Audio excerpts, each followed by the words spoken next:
Hello friends, this is Olga, Ukrainian medical student and refugee from Ukraine.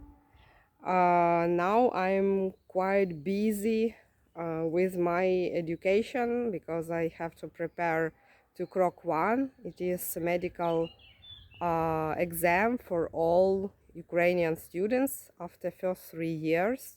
And the second Krok 2 will be after 6 years, but anyway, I have to pass now this Krok 1. And so I cannot do videos this month very often, but anyway, today is a Sunday. It is a quite sunny day.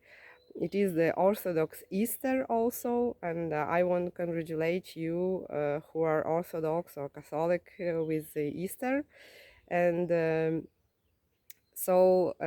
this is a good day, and also I have to walk with Lolita, my cat.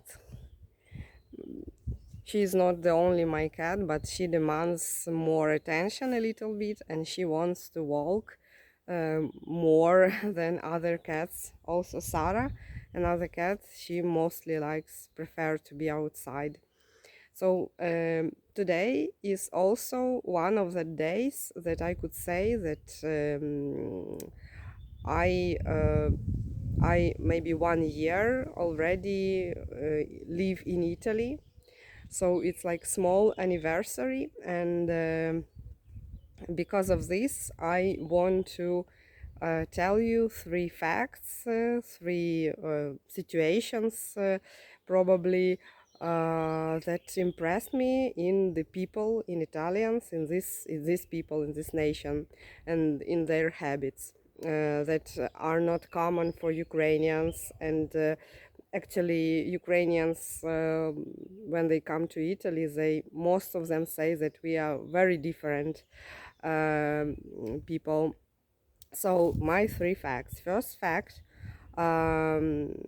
that these people are a little bit, some of them a little bit careless and fearless in some communication with other people.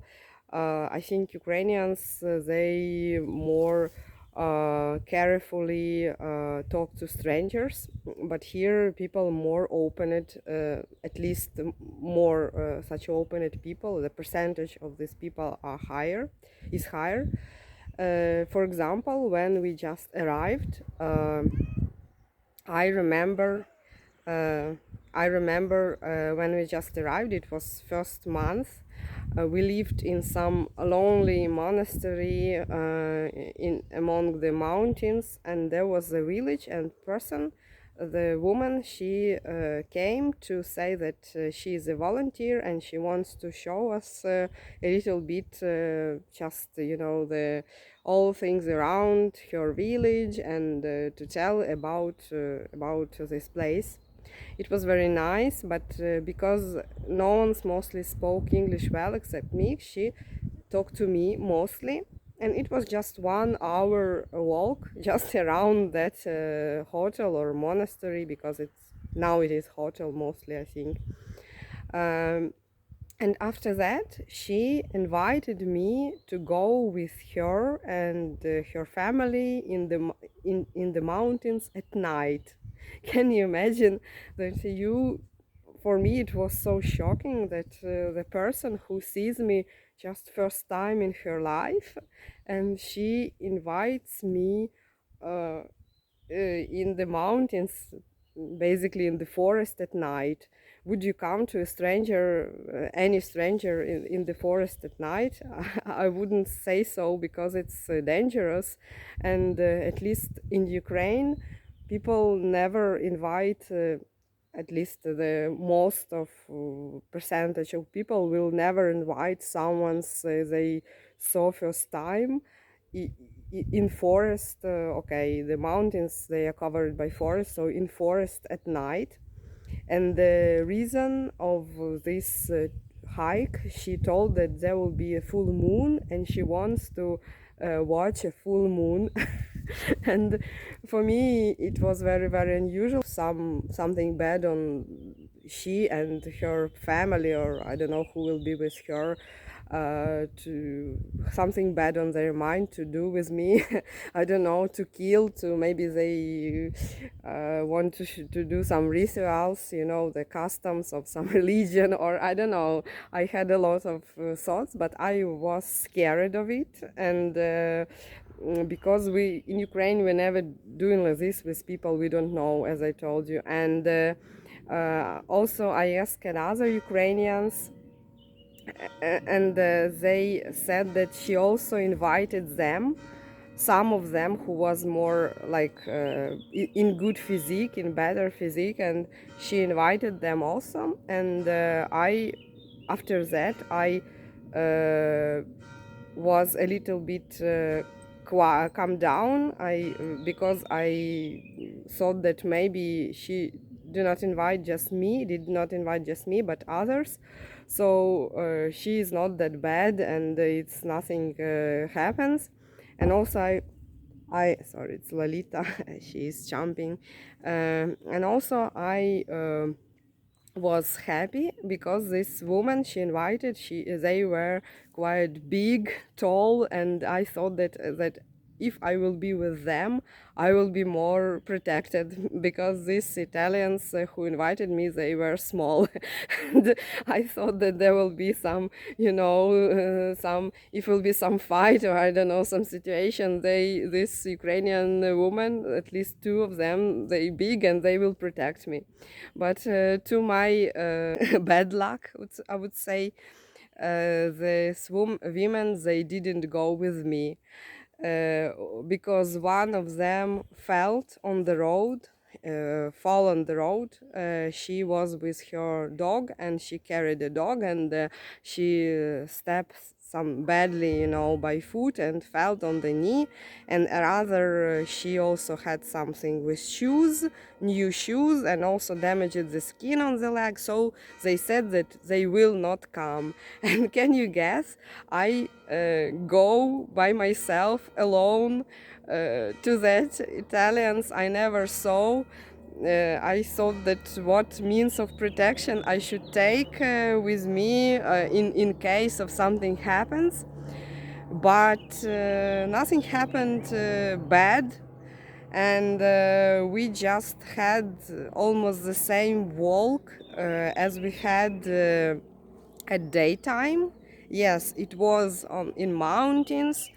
It was maybe 2 hours walk. It wasn't at night because we returned. We went 9 o'clock and returned 11 o'clock. So it was before midnight, and it was just this woman and her friend. So two women, okay, three women, sorry, two women, so three women. It's nothing happened. And to my surprise, there at night a lot of people walks at night in mountains. It was nice walk. Unfortunately, the sky was full of clouds, and we didn't see any moon, maybe for 1 minute when we already returned home. And also when we returned, they proposed me to sing a song in Ukrainian. And I said that I'm not a singer, so I cannot sing because I don't know. Actually, Ukrainians are quite singing nation, but I think it's was before 20th century, and probably in communistic times in 20th century this tradition like a little bit reduced. So now we do not sing, and I was not prepared for that. And so we just do not have such a tradition to go to the mountains to watch on the moon with strangers. And for me it was very, very strange, this situation. And that's why we are different with Italians. I think that Ukrainians are quite open at people, but in comparison with Italians, when we're talking about the communication with strangers, I think we're not that opened. Um, the second situation was with my colleague where I'm working, and we just worked for maybe 1 week together.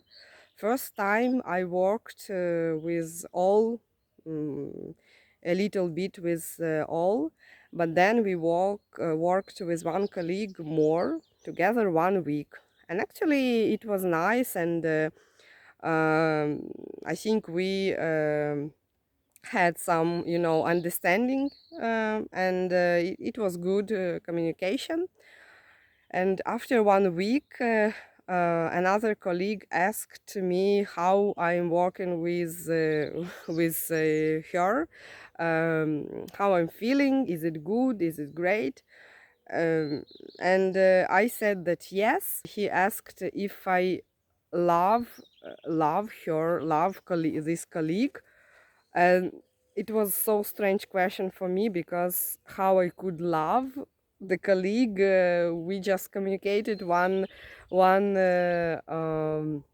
week, and I cannot say that I love her. And also because it's uh, different people, different nation, I don't know how they will understand this, what they put in this word. So I was confused what to answer on this question. And I said that sometimes I know it wasn't a good answer, but I was very confused to what to answer. And after this my colleague that I told about her that I love her sometimes. She was very angry with me. She said that I make her India, because the India, it's like a funnel, goes down. So I like a little bit offended her, and for me it was also not pleasant, but I didn't know what to answer. And I think that also Ukrainians and Italians, we have different attitude to friendship, and I think that Italians, they are in touch, and they are feeling very strong or close, probably not strong, but close connection very fastly with people. And for Ukrainians, as probably for Eastern Slavic people, we more accept people very slowly. And also we had such an expression, for example, that in English, probably in Italian, there is only one word for friend, like friend, and friend. And in Ukrainian language, and also in Russian, I think, probably in another, the nearest countries, nearest nation languages, we have different meaning of friend. So exactly, friend, it's the person who like so close to you that it's mostly like a sister or brother. And this friendship should establish for years. This friendship should be from the childhood, or it's long-term friendship. And for this long time, this person proved that this person is keeps a secret, never let you down, help you in any situation. So it's like even sometimes closer than a relative. So friend for Ukrainians, we often do not call people we communicate with very good like a friend. Maybe we call friend people who more in the childhood, because in the childhood people make friendship, like it's easier for people to make friendship, and to keep in touch. And for children, like, do you find your new friend? And it's something like that. But for people who are adult, friendship, it's something very, very deep feeling, very um, uh, important. And we called people around we communicate with very good, just probably acquaintant or people you know, like good person you just know. And also we have such a like meaning that just folks or mates, but it's just the people that you have something in common, you have similar, you know, views, similar problems, and you just go, for example, some group mates, or we have one goal to to graduate from university, and some of them you communicate more closer than another, and this is your or folks or pals. Yes, I'm not sure that I pronounce it well, but in this situation, and I cannot say that I love them. Yes, I like these people, some of them that are for me more closer than other, but I cannot say that I love them, especially after 1 week of communication. So for me, it was very, very strange, the reaction of this Italian colleague when I told her that I'm not sure that I love you. I love her. And she was so angry. She was disappointed. He started to say that I felt her down, how I could do that, how I could say like that. We are working with you, we communicated with you, and so on. And after that, she said that she had some uh, pain in her wrist, in her hand, and I advised her to go to the doctor, and she became even more angry after that. But I didn't understood, because actually I think it also difference between Ukrainians and Italians, because as I understood, people here that they not much like to go to a doctor. Probably it's more expensive, it's more complicated, because if you want to go to some special specialists, you have to wait for some time for this meeting with a doctor. But in Ukraine, people like to attend doctors. It is very easy, it is for free, and there is also some small category, of course not all, afraid for their health. They sometimes very annoying for doctors. One of entertainment or just spending the time to go to a doctor and to tell him or her about their disease, their problems.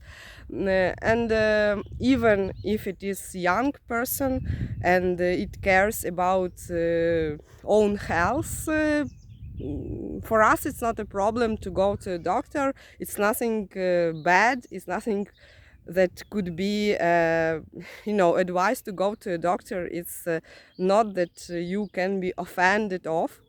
But she was very very very angry because she said that the doctor could put the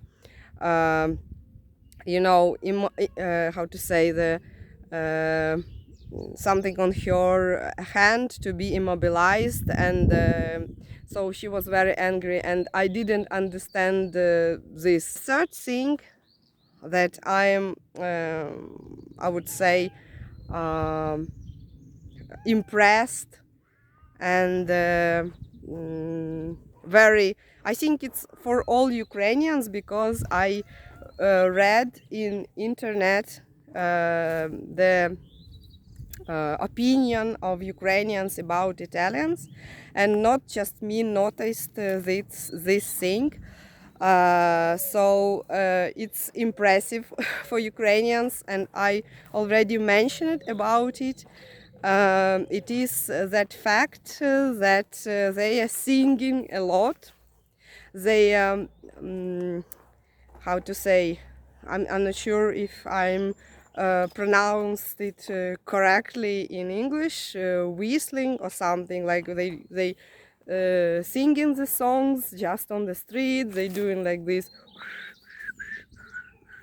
you know, this I even cannot now do this, but here in Italy people doing this on their work, on the streets, everywhere.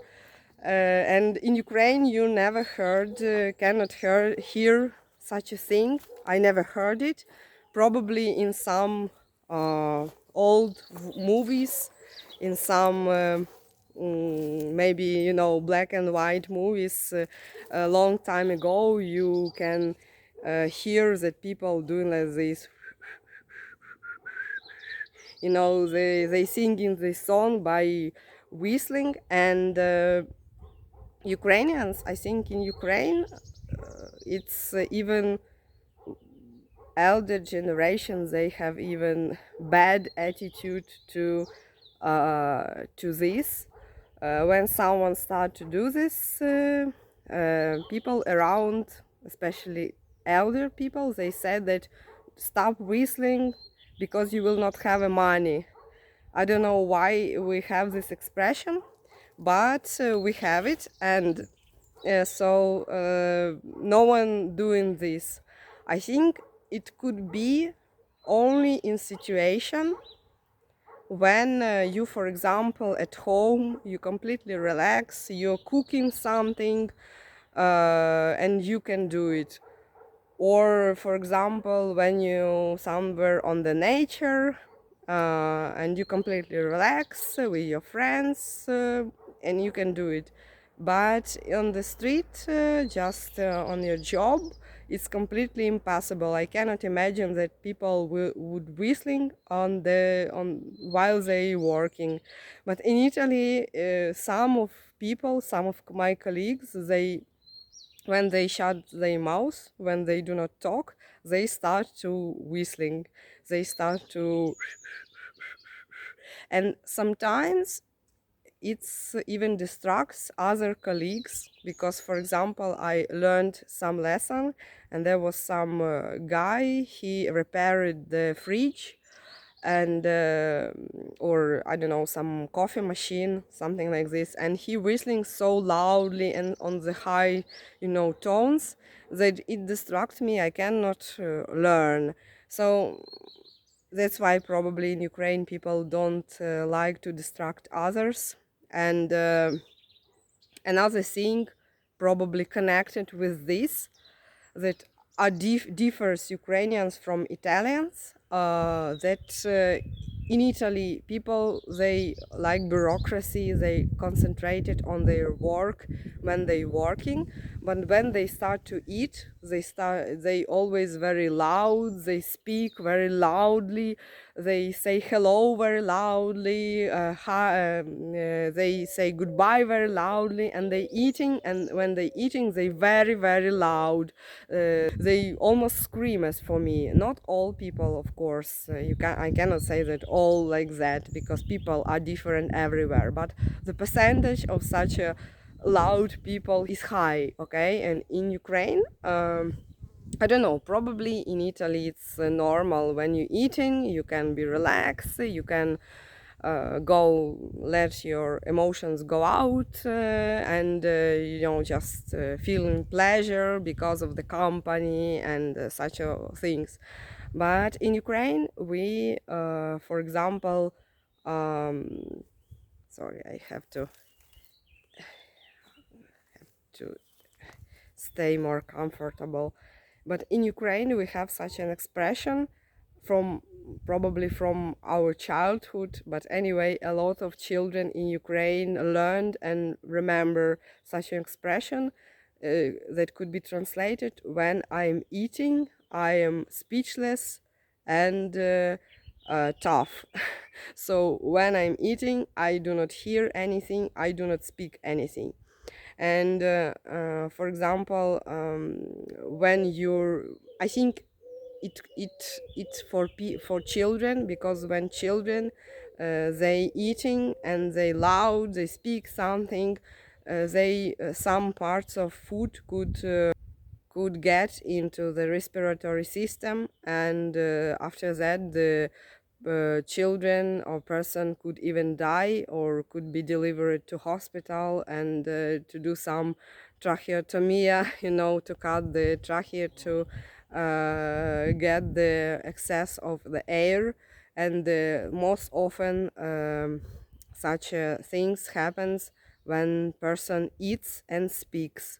And that's why, to make children come down, to be more concentrated on food and do not talk, in Ukraine, and I think in former USSR republics probably, we had such an expression, and we have it now, that when I am eating, I'm tough and speechless. I am do not hear anything, I do not speak anything. And even when you're adult, when you're eating, of course people can speak to each other, especially it's like a family, or some company eating. But anyway, the most important rule here is, or you are talking or you are eating. So to do it in the same time is bad. And that's why I think in Ukraine people are more calm with these food habits. They not create a lot of noise. Yes, we have in Ukraine tradition to sing when we have big company, because of vacation or some event, some holiday, or anyway a lot of people on near the table after the food, after the meal, people could sing. And it's mostly some sad songs, like and also I think it's distinguishes the Ukrainians from Italians, because Ukrainians, I think, as all Eastern Slavian people, they prefer to be like to be introverts, to have some to think about the deeper feelings, half philosophical, half lyrical, half sad. Shows the attitude to even songs, because in Ukraine people actually don't sing everywhere when they working, when they doing something. They do not sing joyful songs. Actually, we had such a tradition maybe before communistic times, before 20th century. Probably people in the villages and towns, when they worked, they sing some songs, sorry. And we had and we have now a lot of songs preserved from that time, but they mostly like historical facts, like for ethnology, for people who learn some folk things. But in modern life, people, when they work and they do not sing, and here people do it a little bit more often. So this tradition in Italy preserved. And yes, and that's what I think I wanted to share with you today. I see that my video is quite long. It's half of an hour, but anyway, I just wanted to share with you my impression, and three things that distinguish Ukrainians from Italians, and that impressed me much during this year I had been to Italy. Also, I want to apologize because I'm still walking with my Lolita, and she walked during my speech, so sometimes my video was not stable, was not perfect. You see, you can say hello to her, Lolita. She's tired, and she probably because of hot weather. Thank you for watching, and see you in the next month, in the next time. Bye.